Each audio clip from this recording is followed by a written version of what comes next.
ya estamos todos acomodados. Buenas tardes, gracias por venir, bienvenidos a un nuevo coloquio de la Academia. Hoy tenemos la inmensa suerte de tener a Jean-Claude Carrière. Hace mucho tiempo que perseguíamos este sueño para todo guionista, de pasar un ratito con Carrière. Hay mucho tiempo que vive. Bueno, sí, pero no tanto tiempo que tiene disponible para venir a Madrid y para estar un rato con nosotros. En realidad necesitaríamos varios días para sacarle a Jean-Claude todo lo que tiene para enseñar y para enseñarnos a todos sobre la escritura de guiones y sobre el cine en general, pero hoy es más específicamente el día para hablar de su colaboración con Luis Buñuel. Y bueno, creo que será sin duda muy interesante, aunque nos quedemos con muchas cosas que preguntarle en el tintero. Nos acompaña Javier Espada, que es el director del Centro Buñuel de Calanda, que es un centro de estudios sobre la obra de Buñuel muy interesante, que yo os recomendaría visitar si alguna vez podéis. Y es además, bueno, ha sido comisario de diferentes exposiciones en este momento sobre Buñuel.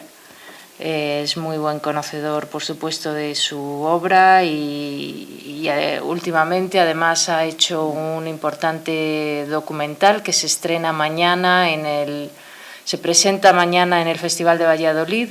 Se llama El último guión y es un documental en el que se recoge la memoria de Jean-Claude Carrière sobre su colaboración con Luis Buñuel y de Juan Luis Buñuel. Y ellos dos recorren diferentes lugares donde estuvo, donde Carrière estuvo con Luis y donde vivió Luis, y creo que será muy interesante. Se va a estrenar en salas, se va a distribuir en enero, o sea que se podrá ver en cines, en las mejores salas.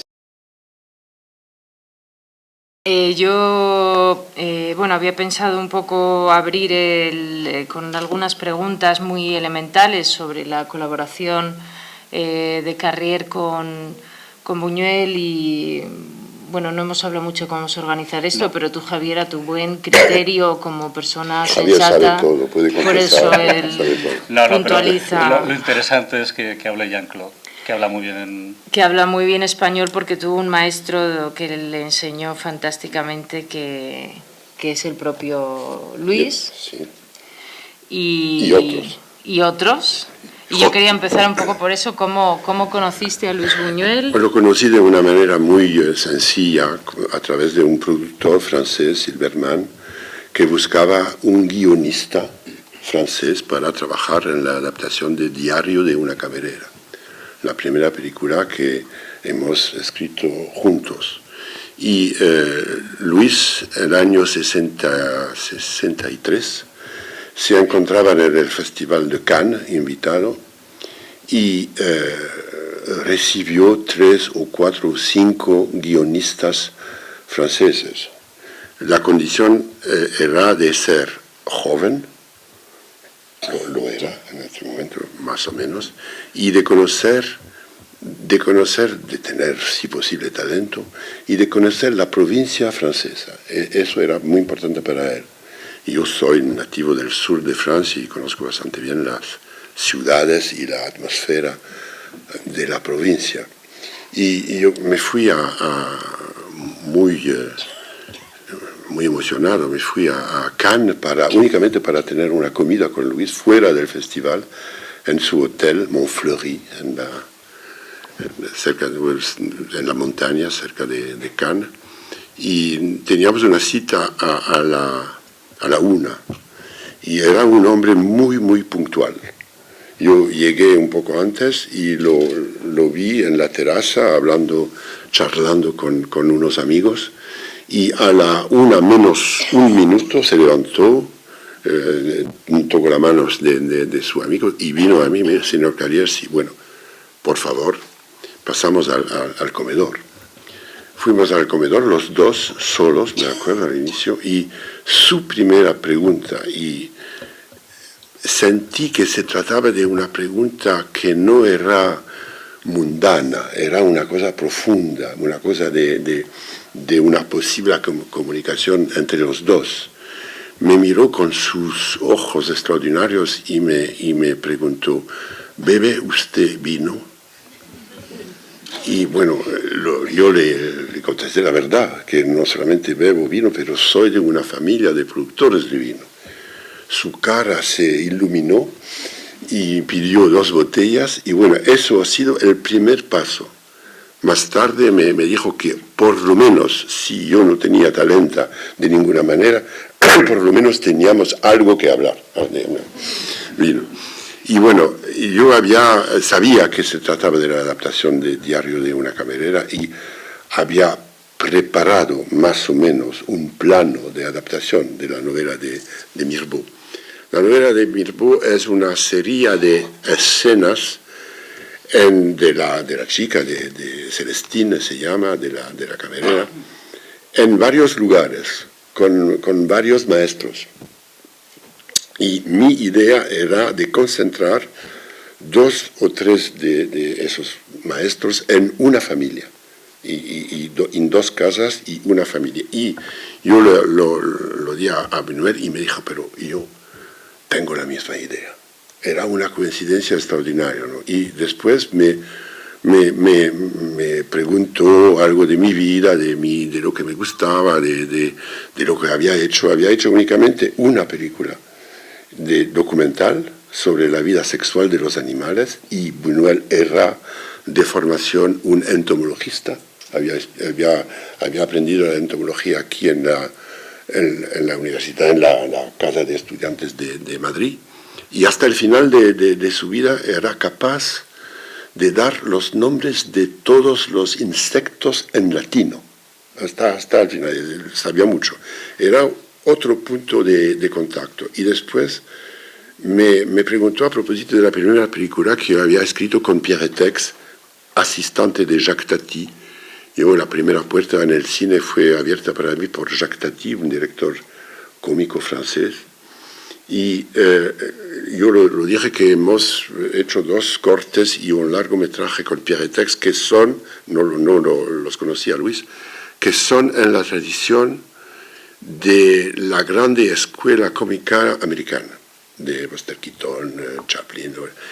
Y eso lo interesó mucho, porque no se debe olvidar que en el primer número de la revista La Revolución Surrealista, donde los artículos y las fotografías eran muy bien elegidas, hay una fotografía de Buster Keaton. Y hay un artículo, y Buñuel había escrito un artículo sobre Keaton. Era otra coincidencia. El artículo ¿Y todo esto no lo sabías de antemano? No. ¿No te lo habías preparado? No, de ninguna manera. Yo contestaba sinceramente y con sencillez. Y el artículo de Buñuel sobre Keaton empezaba: las películas de Buster Keaton son bellas como cuartos de baño. Bueno, eso es el primer punto de contacto, y después de unas semanas me llamó el productor y me dijo: señor Carrier, usted se va a Madrid dentro de 3 días para trabajar. Era un evento extraordinario en mi vida, no hablaba ni una palabra de español, y llegué a Madrid con un viejo coche inglés que era totalmente destruido, y empecé a trabajar en la Torre de Madrid aquí. Y después de esa primera película hemos escrito una segunda película que no pudo realizar Luis, la adaptación del Monje, es una novela gótica del final del siglo XVIII de Lewis, un autor inglés, una película que se llama Gótica. Era un guión maravilloso, pero por razón de catástrofe financiera de los productores no pudo hacerlo. Y después hemos hecho Belle de Jour, y después todo el resto hasta el final de su vida. Hemos trabajado a lo largo de 19 años, más el libro Mi último suspiro, que hemos escrito juntos. ¿Y cómo era vuestro método de trabajo? Depende un poco de si se trata de una adaptación de una novela, que ya tenemos personajes, elementos de una historia, que claro que podemos cambiar, pero hay algo, hay un material, como Belle de Jour, Diario de una camarera, o si se trata de una historia dicha original, como El discreto encanto, El fantasma de la libertad, La Vía Láctea. Y es totalmente diferente, porque en el caso de La Vía Láctea, por ejemplo, no sabemos dónde ir.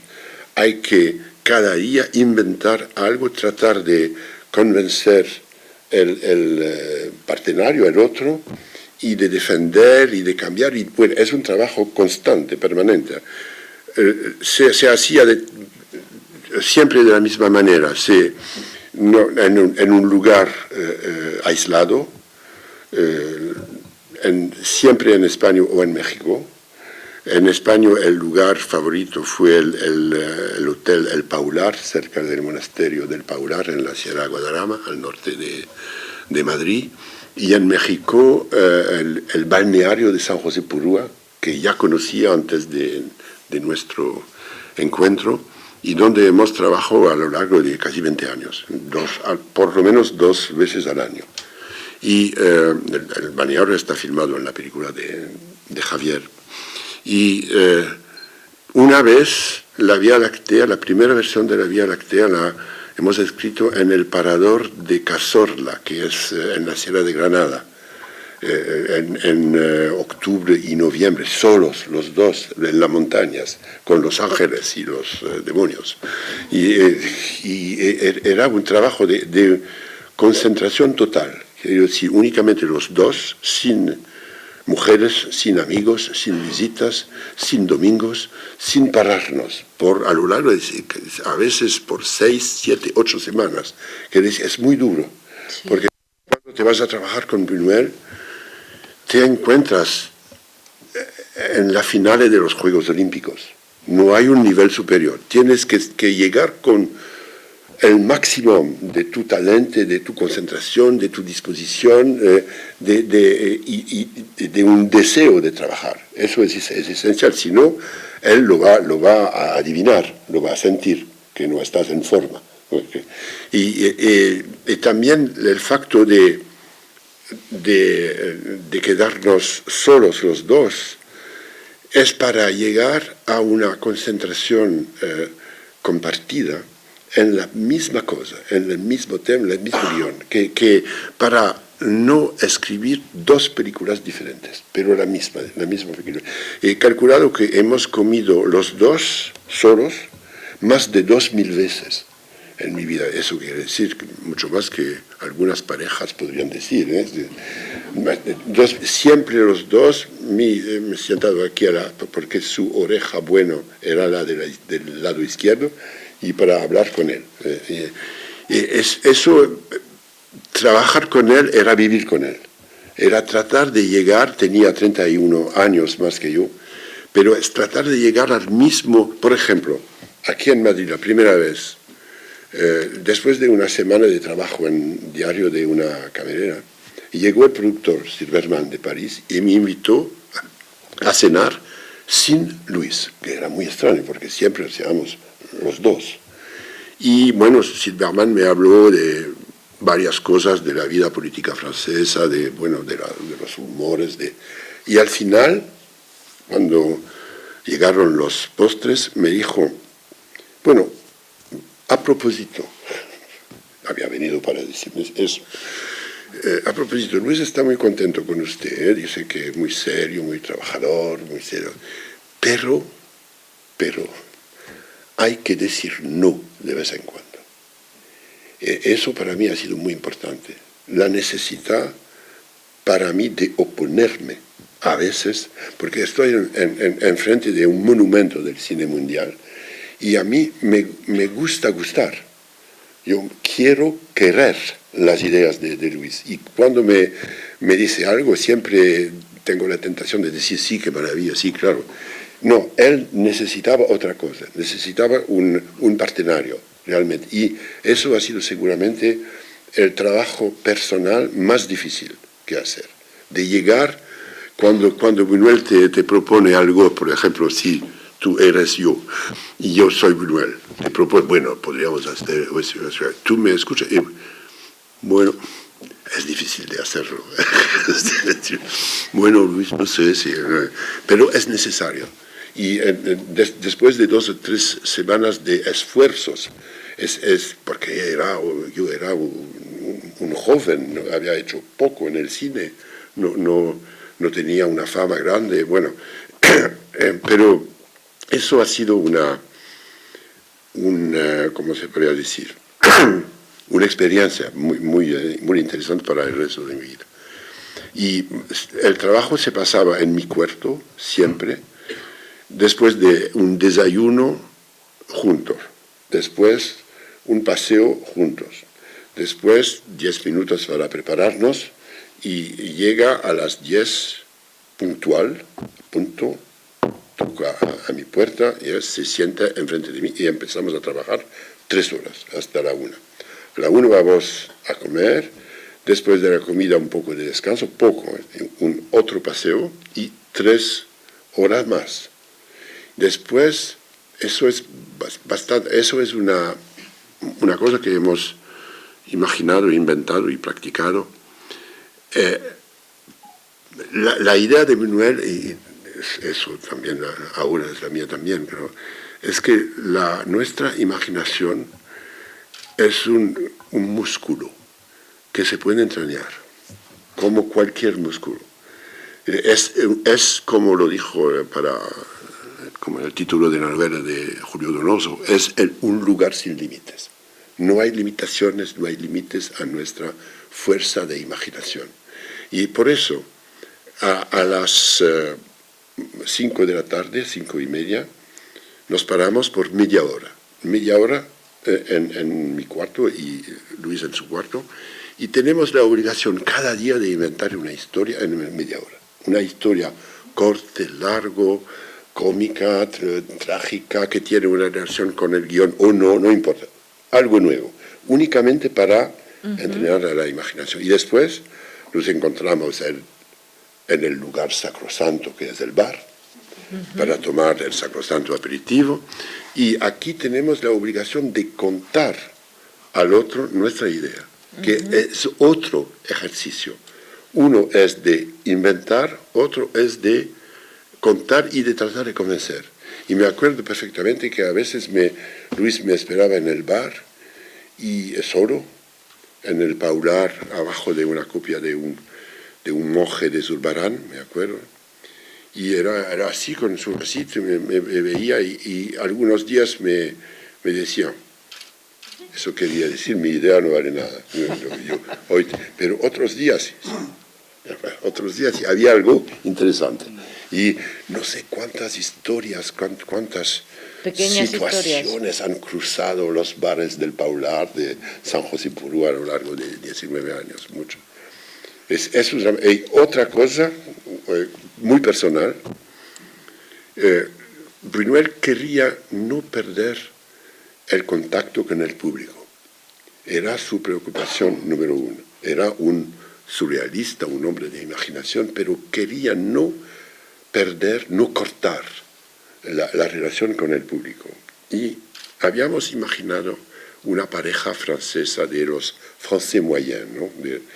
Que se llamaba Henri y Georgette. Era una pareja, casados los dos, y siempre eran con nosotros, aquí sentado en mi cuarto, así escuchando a la evolución del guión. Y de vez en cuando surgió una idea un poco extraña, ¿qué opina usted? Buñuel o yo preguntaba a Henri y Georgette lo que pensaba. Y de vez en cuando me acuerdo perfectamente de Luis, que se levanta de repente así y dice, bueno, Georgette, vamos. Como si fuera, esta película no es para nosotros. Como si había propuesto una cosa imposible, totalmente irreal. Esa es una manera interesante de trabajar con un público imaginario.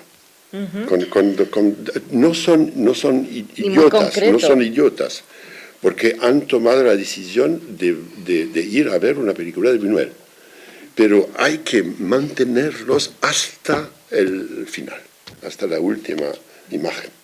Entonces, de manera que cuando trabajabais, no vuestros referentes o de lo que os nutríais no eran ni otras películas, ni otras... No, muy pocos. Jamás, jamás, no. No, de vez en cuando sí, claro, porque se habla, por ejemplo, por la Vía Láctea. Hemos hablado mucho de las herejías, de la historia de las religiones, bueno, claro, yo solo había preparado el guión por más de 7 o 8 meses, únicamente tomando notas sobre la historia de las herejías. Hay un libro de Menéndez Pelayo en español que se llama Los heterodoxos españoles, era el libro de Basis, pero hay otros también. Teníamos, como siempre en cualquier película, una preparación cuando se necesitaba para adaptar el de jour, Diario de una camarera. Teníamos que conocer muy bien la novela, y no solamente los episodios, los eventos de la novela, pero también la substancia profunda, los sentimientos adaptar una novela, no hay otra manera más atentiva de leer una novela que de tratar de adaptarla en otra escritura, una escritura cinematográfica. Sí, es necesario de ir beyond, más allá de los eventos, de los episodios, de lo que se dice y de lo que se hace. Y tú has trabajado con otros directores como Milos Forman o como Peter Brook en teatro, has colaborado muy estrechamente con otros creadores, ¿no? ¿Cuál era la diferencia más significativa entre la manera de trabajar de Luis Buñuel por ejemplo, y la manera de trabajar de otros? Peter Brook es un hombre extraordinario, hemos trabajado 34 años y se han conocido con Buñuel, claro. Pero Peter Brook no es un autor, es un director maravilloso. Es como un agua ligera que va de un suelo a otro suelo para fertilizarlos. Es extraordinario para eso. Pero no es un autor. Hay que proponer, hay que escribir cosas para él. Buñuel es diferente. Buñuel era un autor. Era como un bloque de granito español que parece del mismo material, pero si se va un poco más allá, o pues más adentro, se encuentran cosas que él no sabía que tenía. Eso para mí es la cosa más interesante del trabajo con un personaje como Buñuel. Él mismo no conocía sus límites. Por ejemplo, era un hombre muy divertido. Era un hombre de mistificación, me hizo un montón de bromas a lo largo de 19 años. Claro. Un día entré en París en su hotel, como era sordo, dejaba la puerta abierta, entré y lo encontré muerto. Pero muerto realmente, aquí en el suelo con los pies sobre la mesa, así, muerto. Y bueno, pues en el momento y después vi que se trajeron, bueno, y lo olvidó. Y un año después me hizo el mismo. Bueno, que basta, no funciona. Bueno, hay tantas cosas que se podrían decir. ¿Por qué no hablas un poco tú? No, es un placer escucharte, Jean-Claude. Realmente, yo creo que solamente voy a aportar una cosa muy, muy pequeña.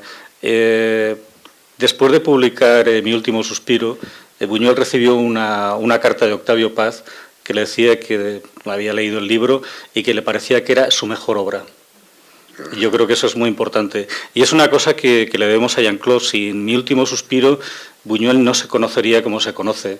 Y todos los que hemos disfrutado con esa lectura y nos hemos acercado más a Buñuel, ¿no?, que es un personaje clave también de la historia de España, ¿no?, pese a su exilio, y quizá también por eso, ¿no?, y por toda la gente que conoció. Sin ese libro de memorias, sin Mi último suspiro, realmente nos faltaría algo, yo creo que muy, muy importante, ¿no? Yo creo que esa es una cosa que le debemos a Jean-Claude, con independencia de los guiones de sus películas, claro está, que son bueno, ahí están, ¿no?, o sea, con los premios que han recibido y todos los elogios que han llevado, ¿no? Pero yo quería destacar eso, ¿no?, ese elogio de nada menos que de Octavio Paz, ¿no?, que, como sabes, fue muy amigo de Buñuel y que yo creo que piensa, o sea, transmite lo que muchos pensamos, ¿no?, que realmente Mi último suspiro es una obra, yo creo que muy importante, ¿no? Y nosotros, modestamente, con la película que estrenamos mañana, con Mi último suspiro, la hemos llamado así también porque es un cierto homenaje, un homenaje claro, evidente, a Carrier y a su libro Mi último suspiro, escrito a la limón con Luis Buñuel, ¿no? Porque de alguna forma no es que sea el último guión, pero sí fue el último guión para Buñuel. Y lo que hemos pretendido es llevar ese libro de memorias a un documental, pero un documental que, como bien decías, no pretende, o sea, contar lo que está contado ahí, sino ir mucho más allá, ¿no? Y para ello, pues, hemos creado una forma distinta de contar una historia, que yo creo que sería, más que una road movie, sería algo así como un peregrinaje, ¿no?, que a Buñuel yo creo que le gustaría ir peregrinando por sitios y... Entrañables todos ellos, evidentemente. Y escucharos a vosotros conversar, porque no hay ninguna voz en off de ninguna pretendida divinidad que diga lo que está bien o lo que está mal, ¿no?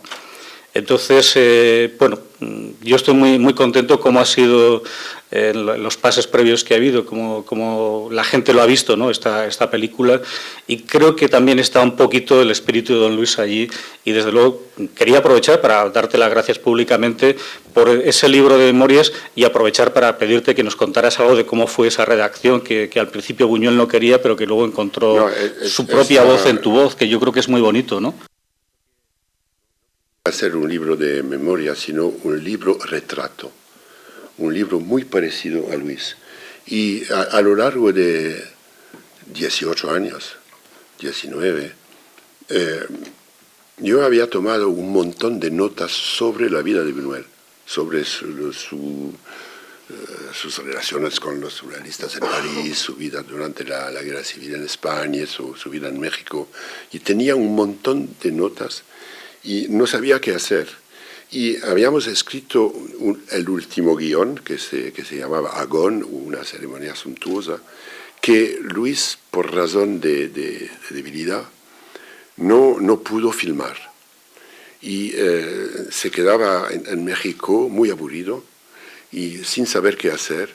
Yo encontré un pretexto para ir a México, porque sabía que seguramente rehusaría de hacer el libro. Y lo dije un día, Luis, ¿podríamos escribir un libro? Porque yo tengo muchas notas sobre su vida, ¿podríamos escribir? No, me dijo, no, todos los camareros escriben sus memorias, no me gusta. Y para convencerlo, escribí, diciendo yo, Buñuel, escribí un capítulo que se llama Los placeres de aquí abajo, de plaisir d'ici-bas, en francés, ¿no?, sobre el alcohol y el tabaco, el fumar, el beber, de como 4 o 5 páginas, un capítulo bastante corto. Y el día siguiente lo enseñé a Luis. Lo leyó y me dijo, pero me parece que lo he escrito. Y bueno, yo lo había escrito de una manera buñueliana, usando su manera de hablar francés. Porque hablaba francés con, por ejemplo, ingénieux en francés, que no quiere decir ingeniosa, es otra cosa. Cuando me decía, por ejemplo, cuando yo lo decía algo, lo proponía algo, me decía, c'est très ingénieux, monsieur Carrière, es muy ingenioso, señor Carrière. Eso quería decir, es hábil, pero no es profundamente sincero. Ingenioso, el uso de ingenio, de la palabra miserable también. Miserable no quiere decir, para él no quería decir pobre, quería decir abominable, ¿no? Sí, sí. Una mala persona. Una mala persona, y muy mala persona, desgraciada. Bueno, yo había tratado de escribir como si fuera escrito por Buñuel el libro. Y bueno, y fue convencido y hemos empezado a trabajar como si se tratara de un guión. Pero el guión hablaba de la vida de Buñuel. Y por la mañana, los dos aquí, yo tratando de precisar, de añadir cosas, detalles, precisiones a mis notas, y por la tarde en el Hotel Diplomático en México, cerca de su casa, tratando de escribir. Y hemos trabajado 3 o 4 semanas así a escribir el libro, y de una manera bastante fácil para mí, porque ya tenía todo. Y Luis creo que el libro ha sido muy bien traducido en español, me lo dijo él, y se murió poco después, pero se murió muy satisfecho de haber hecho el libro. Y eso para mí es un recuerdo un poco triste, pero por lo menos es realmente, el libro es parecido a Luis, su manera de hablar, de pensar, de escribir también. No es realmente la mía. No, yo creo que la adaptación de la palabra de Luis. Que hay una complicidad creativa entre los dos que precisamente cristaliza en este libro. O sea, después de tantos días, tantas comidas, como decías antes, de estar escribiendo tantos guiones, de estar compartiendo una forma de ver el mundo en estos encierros, ¿no? Y todas las historias que ya te había contado previamente Buñuel de su propia vida, ¿no? Sí, en conversaciones, y con todo ello, yo creo que, no sé, que precisamente alcanzas ese tipo de complicidad creativa. Y también me doy cuenta hoy que 25 años después de su salida, me doy cuenta realmente que de lo que es lo que llamamos un maestro. Un maestro es un hombre o una mujer que te ayuda a trabajar, que te ayuda a precisar tus ideas, a encontrar tu camino, que te ayuda en el trabajo mismo, pero también en la vida. Es el papel único de Buñuel, es que hasta hoy, a mi edad, 2 o 3 veces por semana, cuando tengo que tomar una decisión, me pregunta qué hubiera hecho Luis en mi lugar, en mi posición, y me ayuda a contestar. Es una cosa para mí extraordinaria, es su presencia. No son 25 años sin Buñuel, pero para mí con Buñuel. Es así, no hay otra persona en mi vida como él, porque era un hombre muy, muy moral. Era lo que dijo una vez, y puedo certificar, se dice, puedo atestiguar que es verdadero. Dijo una vez: lo que no hago por $1, no lo hago por $1.000.000. Y eso es una palabra básica para mí. Es cómo escoger, de decir sí o no a un proyecto, a un trabajo que me ofrecen. Es una palabra para mí, es como una luz, ¿no? Y trato de seguirla. Yo recuerdo cuando, bueno, ¿te acuerdas aquella entrevista que luego se publicó, Conversaciones con Jacques Le Carrière? Que me contaste en esa entrevista algo que estando en la academia y que da los premios Goya, bueno, pues creo que viene al caso, y es que decías que con Buñuel pasaba un poco como con Goya, que estaba en la encrucijada de algún camino, ¿no? Y que los creadores, pues en un momento dado... Sí, bueno, es imposible para un cineasta español de no encontrar Buñuel, pero también para un novelista. Y también para un pintor, es en la cruz de todos los caminos de la creación española. Y yo creo que eso es muy importante. Es inútil de tratar de evitarlo, al contrario, hay que beneficiar de su ejemplo. No, disfrutar. Sí, disfrutar y aprovecharlo. Y yo, Sí. volviendo con lo que decías antes, que bueno, son 25 años sin Buñuel, pero realmente con él también, ¿no? Y prueba de ello es la exposición que ahora se puede ver tanto en Filmoteca Española como en el Centro Buñuel, en la que, bueno, con Elena Cervera hemos puesto de manifiesto cómo trabajaba Buñuel también con localizaciones, cómo iba previamente y después de los guiones que escribía, y eran guiones muy trabajados, con Julio Alejandro, por ejemplo, en México, localizaba los sitios. Y lo que hemos descubierto es que las fotos que él tomaba y el encuadre de la película era exactamente el mismo, 100%, ¿no? Y por eso podía rodar con cierta rapidez y hacer películas baratas, y eso era el precio que pagaba para tener una libertad creadora, ¿no? Y poder crear dentro de la industria cinematográfica. Pero bueno, aquí en la Academia del Cine hay otra exposición sobre Buñuel, mañana se inaugura otra en la Seminci, acabamos de inaugurar otra en México, o sea que yo creo que está más vivo que nunca, y el interés por Buñuel yo lo he constatado, o sea, realmente interesa, y prueba de ello yo creo que basta con ver cómo ha acudido, bueno, pues un montón de público y un montón de amigos que aprovecho para saludar y que están aquí, y a lo vamos. mejor tienen preguntas. Ah, bueno, sí, es cierto. Hace una semana vino Salman Rushdie en Francia y fue invitado en la Universidad de Aix-en-Provence y presentó 2 películas, Amarcord de Fellini y El fantasma de la libertad. Sus películas. Sí. Bueno, si hay preguntas, yo creo que es una oportunidad, bueno, si no seguiremos hablando, o sea que amenazamos. Yo, como se ha referido usted a la estancia de Buñuel en el monasterio, de ustedes en el monasterio del Paular, yo no he conocido a Buñuel, pero sí quiero relatar una anécdota que se refiere a él indirectamente en ese monasterio. Yo estuve encerrado 15 días preparando unos exámenes, y a mitad de la mañana me iba a pasear, a dar media hora a pasear por el claustro, un claustro bellísimo que hay. Entonces, mientras estaba paseando, vi un reloj y recordé que Buñuel decía que en el monasterio del Paular había un reloj de luna. Entonces me quedé mirando el reloj, y otro que estaba allí, otro señor que estaba paseando, se acercó y me dijo: ¿qué está usted mirando? Digo, que es un reloj de luna. Y dice, no. Este reloj marca a la hora que se pone el sol y a la hora a la que sale. Y Buñuel estaba equivocado. Y bueno, entonces nos despedimos, me dejó su tarjeta y decía: fulanito de tal, fabricante de relojes de sol. Y también, y por cierto, le voy a contar a Fernando Rey que Buñuel, cuando le conoció, le dijo: es que le he visto a usted y hace mejor el muerto que nadie. Por eso a lo mejor... Sí, hay muchas bromas entre Fernando y Luis. Una vez durante el rodaje de Tristana en Toledo, estaban los dos aquí en la terraza en el Socodover, tomando una copita, y llegó un estudiante, un joven de los 16 años, y vino directamente a Buñuel, sin una mirada para Fernando, y dijo: ¿Está señor Buñuel, sí, por favor, de darme una dedicatoria? Sí, claro, como no.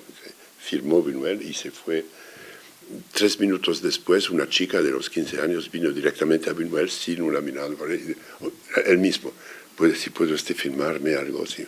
2, 3, a la cuarta persona entendió Fernando que se trataba de una mistificación, que Luis había pedido a toda la clase de un colegio de venir a pedir una autógrafa sin una mirada a Fernando. Bueno, yo destacaría el gran sentido del humor que tenía Luis Buñuel, y que es fundamental para entenderle a él, claro. Entender su cine. Bueno, entender es una palabra que no le gustaba mucho, pero sí para acercarse a Buñuel, ¿no? Porque es que realmente, a mí una frase que cuentas en el documental, ¿no?, que me parece que denota Buñuel, decía que un día sin reír plenamente era un día perdido. Un día perdido, sí. Hubo días perdidos. Sí. Hubo días de tristeza, de vacíos, sin ideas. Claro, sí. Como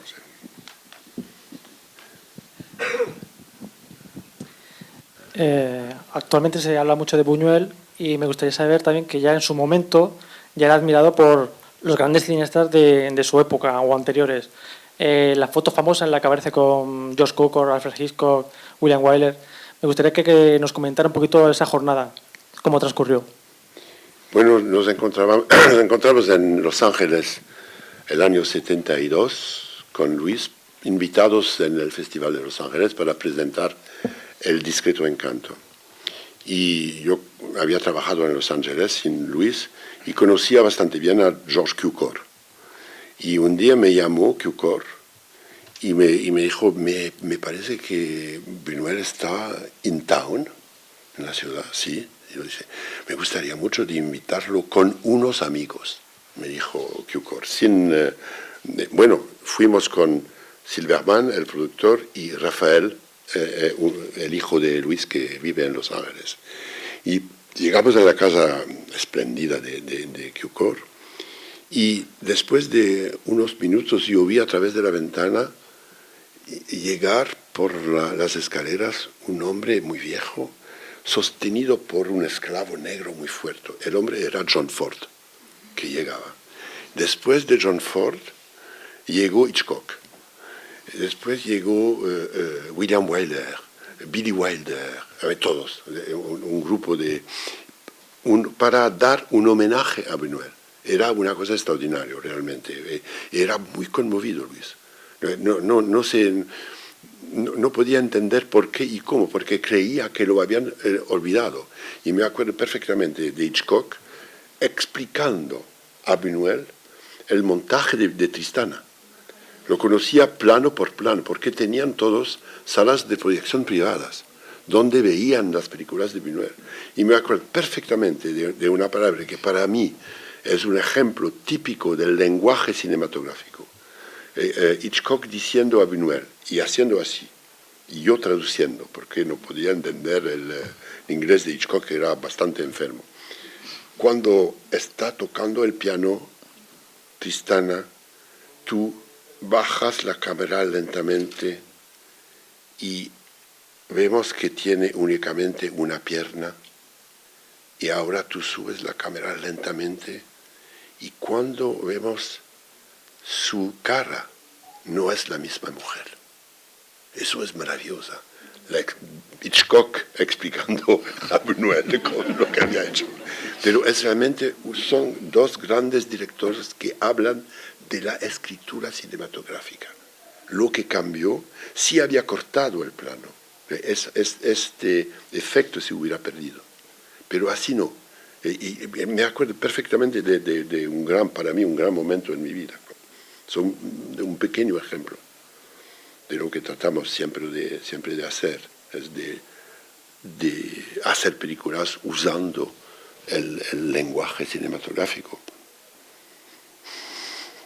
Sí, otra cosa que, hablando de Toledo, hemos acabado la escritura del guión del discreto encanto en el Parador de Toledo, los dos solo en el inicio de noviembre, muy frío, así un hotel vacío.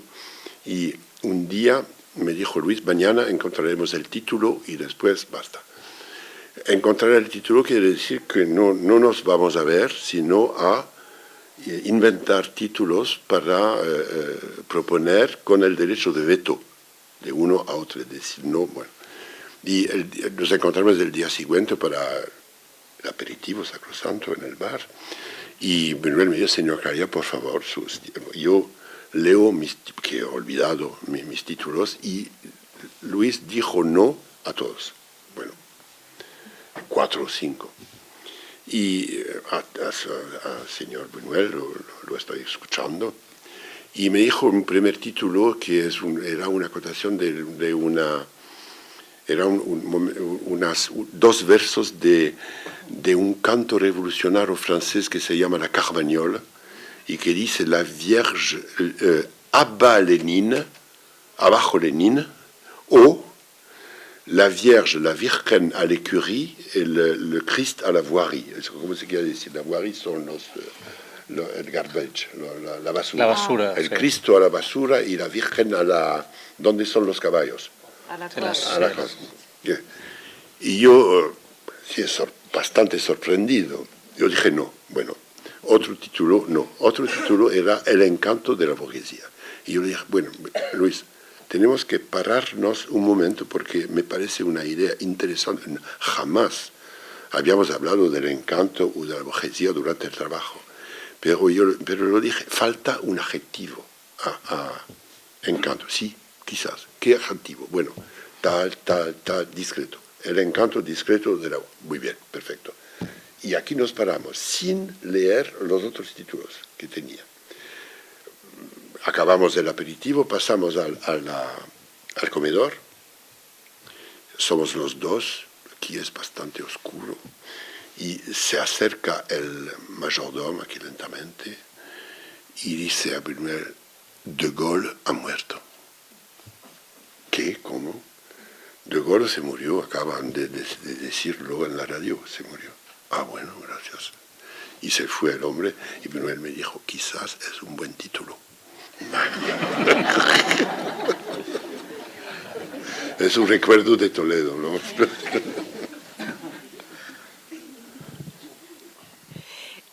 Yo soy aragonesa y conozco bastante los tambores de Calanda y quería que uno de los dos me comentase, por ejemplo, anteayer cuando vimos la película de la Edad de Oro, al final son casi 10 minutos de unos tambores impresionantes.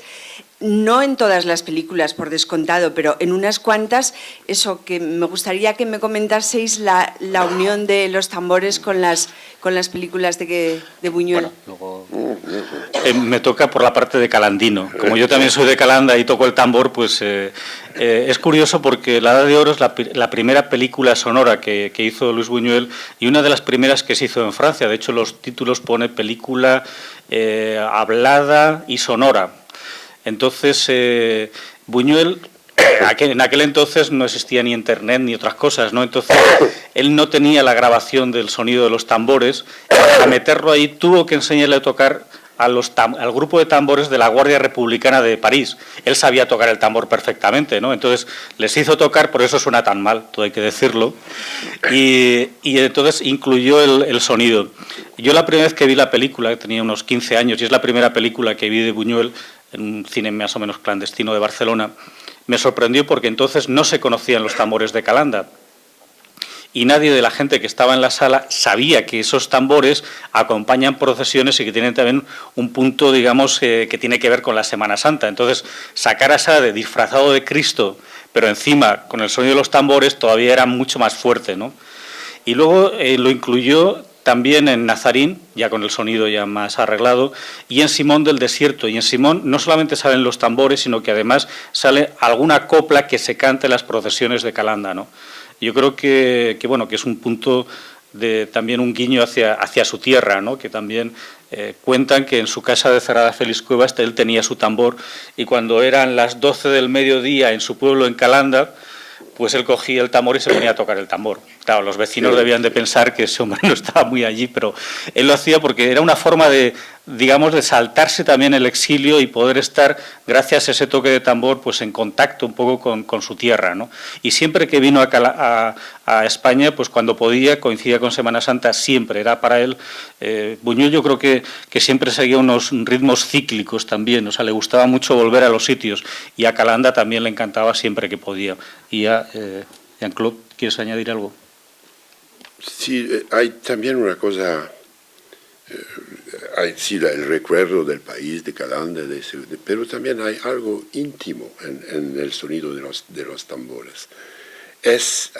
Tiene algo que ver con las tinieblas, con la oscuridad, con las tinieblas que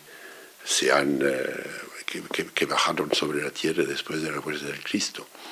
Y este es el aspecto negro, sombra, oscuro de Luis. Tiene algo que ver, una energía, el sonido de los tambores, pero adentro de las tinieblas. Eso también me parece, no se puede tocar porque no se puede explicar una personalidad como la de Luis, pero hay este lado que seguramente existía en él, existe, es presente. seguimos con él. De hecho, ahora a las 10 de la noche se hace la rompida de Buñuel en Calanda porque es la hora que él solía salir a tocar por la noche, ¿no? Entonces, siempre se reúne un grupo de gente y se ponen a tocar un poco en recuerdo y que no está su paisano, don Luis, allí, ¿no? Tenemos que ir cerrando, ¿no? ¿O todavía tenemos tiempo? Bueno, tengo micrófono. Yo tengo tiempo, ¿eh? Sí, no sé. Hace mucho leí sobre Luis Buñuel una historieta que no me lo puedo creer. Era que él se fue a Estados Unidos y que le echaron de todos los sitios por ser insoportable y que el único quien le aceptó era Charles Chaplin y que le invitó de noche de Navidad, de buena noche, y que él le destrozó el árbol de Navidad. Sí. Sí, eso sí. ¿Es verdad? una anécdota, sí. Y el año siguiente lo invitó otra vez Chaplin y antes de Buñuel, el Chaplin mismo destruyó todo. Fenomenal. Entonces, eso sí que es entenderse. Sí. Era una manera de protestar contra la vida burguesa. Era un protesta español, perpetua sí. suya, entonces. Sí. No era insoportable, no era. Eso. No.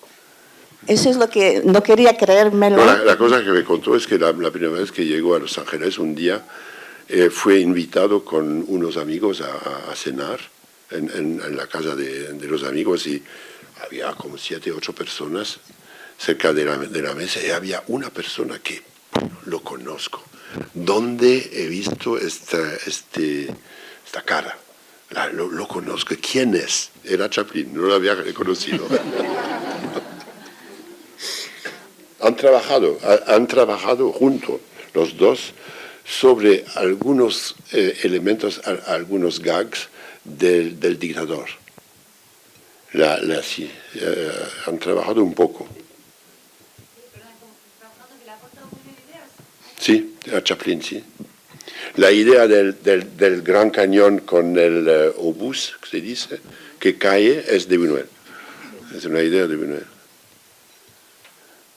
Lo decía Chaplin también, sí.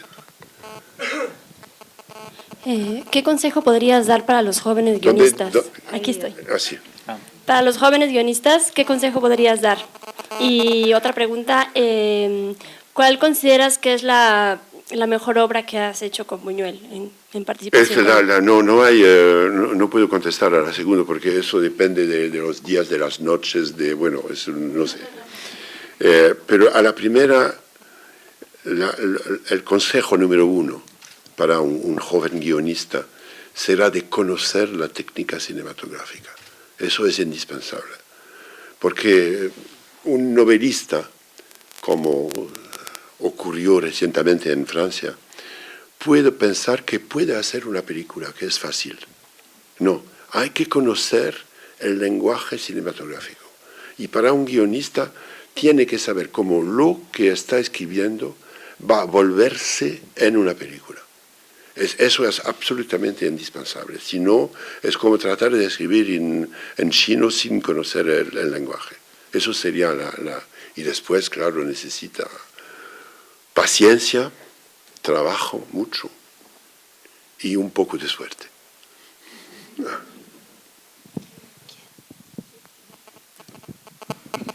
Yo tengo ahora una pregunta para el guionista. A mí, desde luego, que me encanta Buñuel, por eso estoy aquí.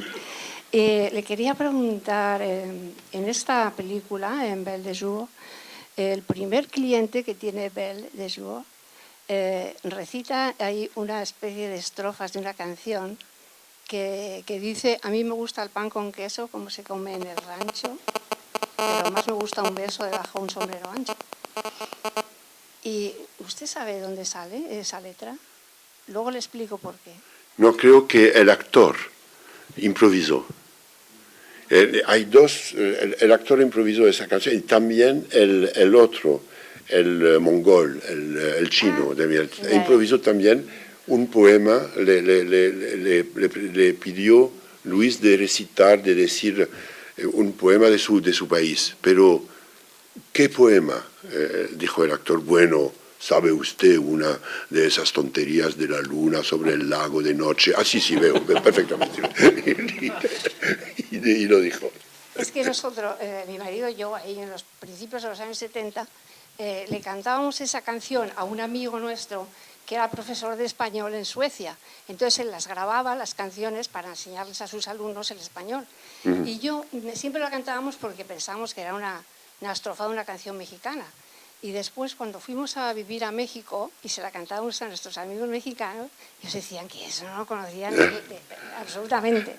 Es difícil de saber de dónde vienen.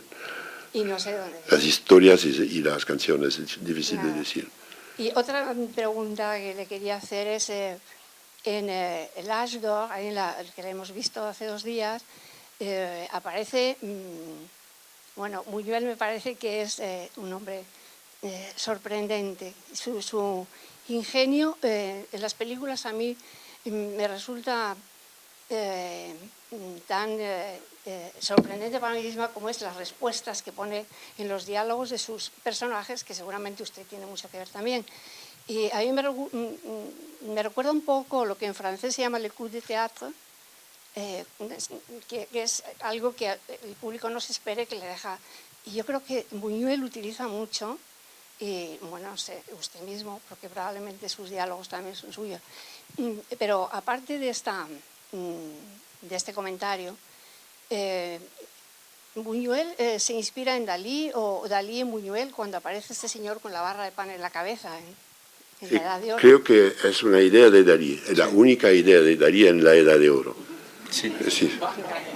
Han escrito los dos un perro andaluz, pero eso me dijo Luis que eso era una idea de Dalí, sí. La cosa del golpe de teatro es para despertar a Henri y Georgette, para que no se aburran. No, es necesario. Lo decía siempre Luis, se puede poner cualquier cosa, menos cualquier cosa. On peut faire n'importe quoi, sauf n'importe quoi. Es difícil, es mucho más difícil de escoger y de eliminar en una película dicha surrealista como La Edad de Oro que en una historia normal, convencional, racional. Pero yo destacaría lo que has comentado, ¿no? De la importancia de que una película puede ser buena o mala, pero lo que no tiene derecho es ser aburrida. Sí, aburrida es imposible. Peter Brook ha escrito un libro que el título es El diablo es l'ennui, c'est el aburrimiento. Eso es el diablo, el aburrimiento. No hay nada que se pueda hacer contra eso. Yo te quería hacer también 2 preguntas. Una con respecto a los encierros que teníais con Luis. Me imagino que había días en los que se trabajaba menos o se trabajaba peor. Claro. En esos días en los que no solamente días, pero semanas. Y una vez nos hemos encontrado, perdón de interrumpir, para trabajar sobre una idea original y después de 8 días nos fuimos, sin nada. Sí, hay periodos sí, tristes. Cuando ocurrían esas cosas, teníais vuestros juegos, disfrutabais de vuestra compañía, ¿qué hacíais con el mundo que habíais dejado, el mundo de las novias, de las cosas que están ocurriendo fuera? O sea, era casi una relación... Como los monjes, realmente. Sí, no se puede hablar de un padre y un hijo, es realmente una relación de trabajo muy íntima para ponerse juntos en la misma imaginación, en la misma imagen de la película.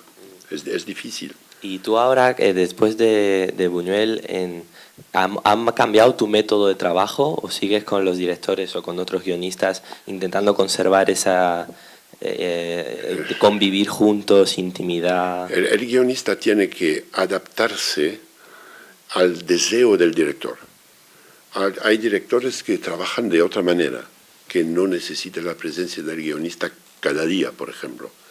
Y hay guionistas que necesitan un guión muy precisamente escrito con el decoupage, no plano por plano, con el diafragma, con todas las indicaciones técnicas. Otros no.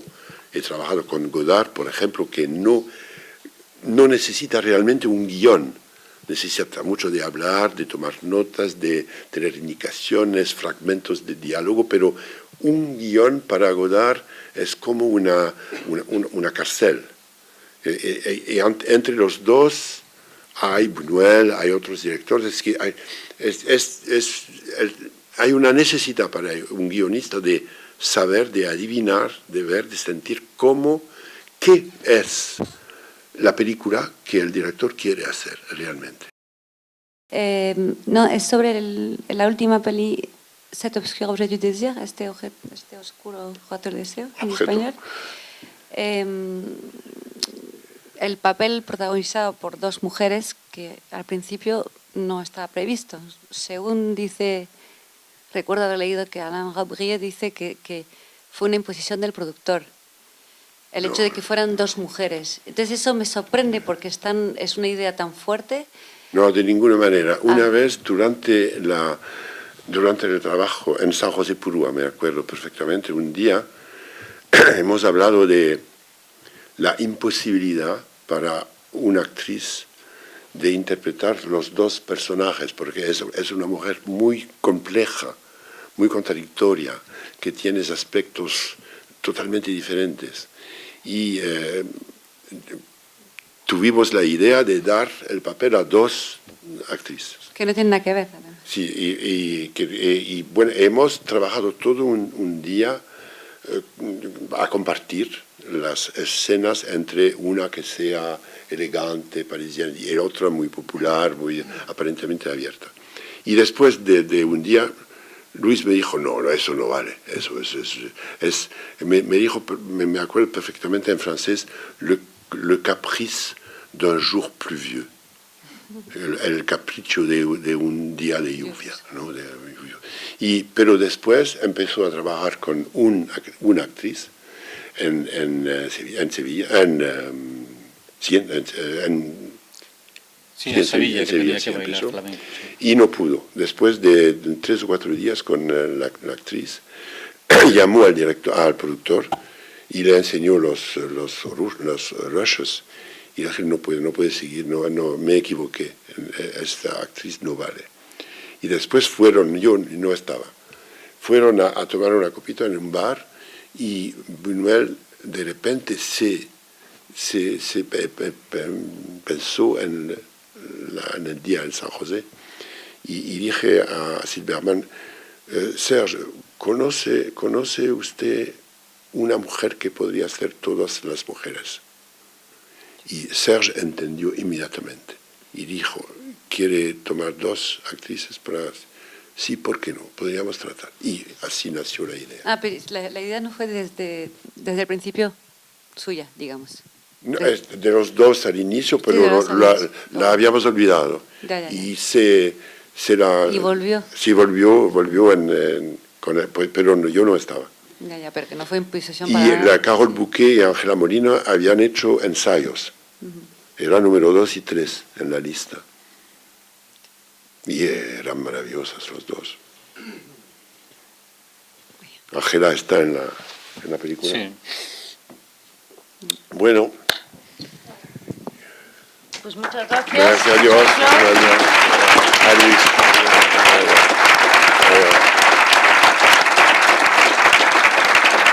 Se ve que no estamos sin él, se lo conoce.